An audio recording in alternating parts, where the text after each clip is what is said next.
Right, so Broxtowe in Nottinghamshire. I covered the story there in a video back in February of this year, where the local Labour Party's favoured local socialist candidate, Greg Marshall, was overlooked by the Labour right wing for the crime of being a socialist, for the offence of being selected by locals in favour of a candidate from literally anywhere else, as long as they were Starmer's pick. We've seen this story repeated around the country, of course, numerous times by now.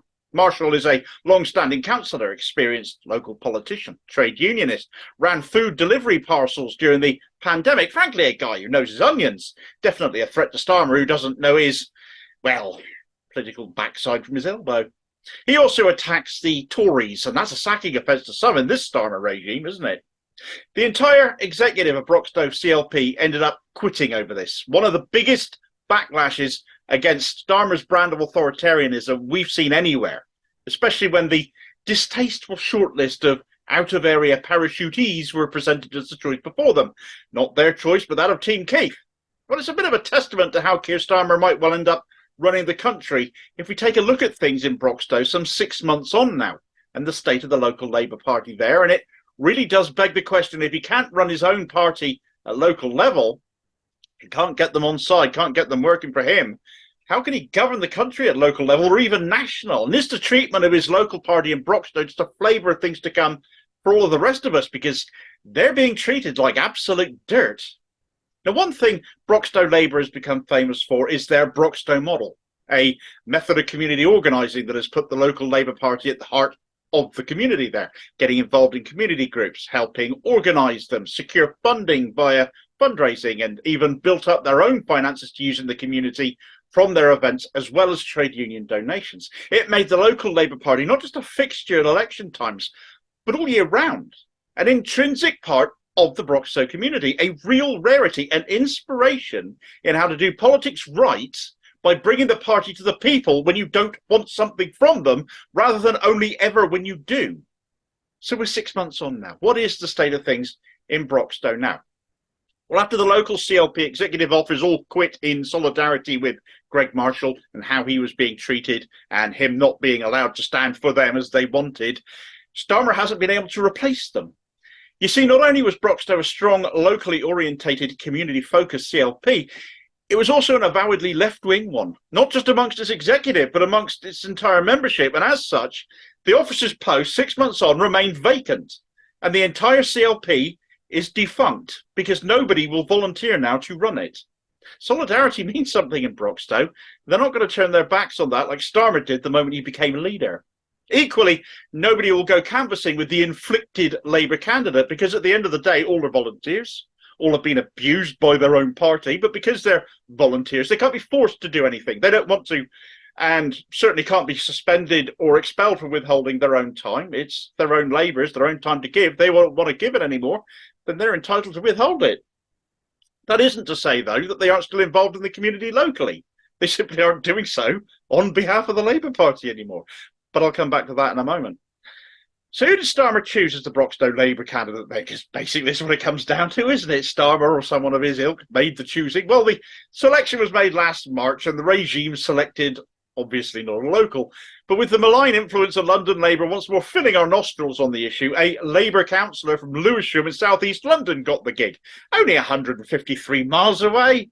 She's called Juliet Campbell, and her campaign has been described as invisible, despite a website implying otherwise. Nobody will campaign with her in Broxtowe that is from the local CLP. Nobody wishes to legitimise her candidacy because local people had no real say in the matter. They didn't choose her. They downed tools in solidarity with Greg Marshall, and Campbell has in effect just been imposed on them.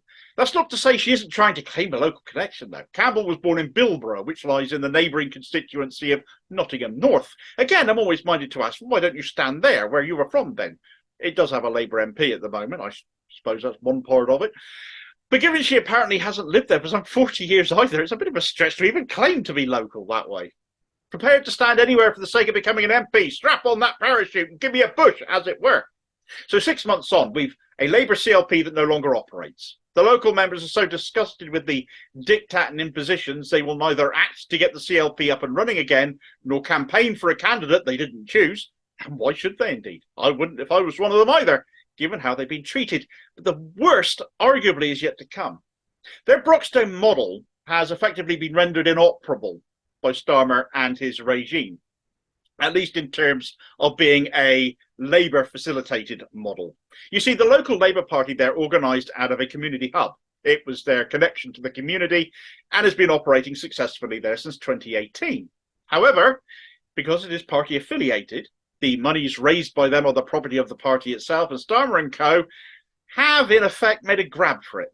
As the local CLP will not run, the National Party has seized control of this community hub operating out of the Labour Party shop and has locked all members and former officers out of the bank account, which contains raised funds of some £11,000 to be used locally in the community, as well as pay the rent and bills on the Labour Party shop itself. Starmer's lot have literally shut down their own shop, their own presence in Broxtowe, for no other reason it can be seen except to continue to attack their own local Labour Party members. Not only was this shop a visible high street presence for the local Labour Party, it also contained a clothes bank that has now had to be shut, as well as a food larder that fed more than 10,000 people during the pandemic. It's very difficult to get inside the mind of the kind of organisation that does something like this purely out of spite, that they have such a hatred for the poor and vulnerable that these facilities help. And it's all to what? To punish your own members? Why should they remain members if you're going to treat them like that then? So Keir Starmer rides again. How many kids are affected by this, particularly right now during school holidays? It isn't even the first time Labour have been caught out for withholding funds out of spite either, though, because Bath CLP, one of the richest in the country, with assets of some £1.3 million, were blocked from giving a comparatively paltry £3,600 to local food banks, children's charities and the Centre of the Homeless by Team Keith.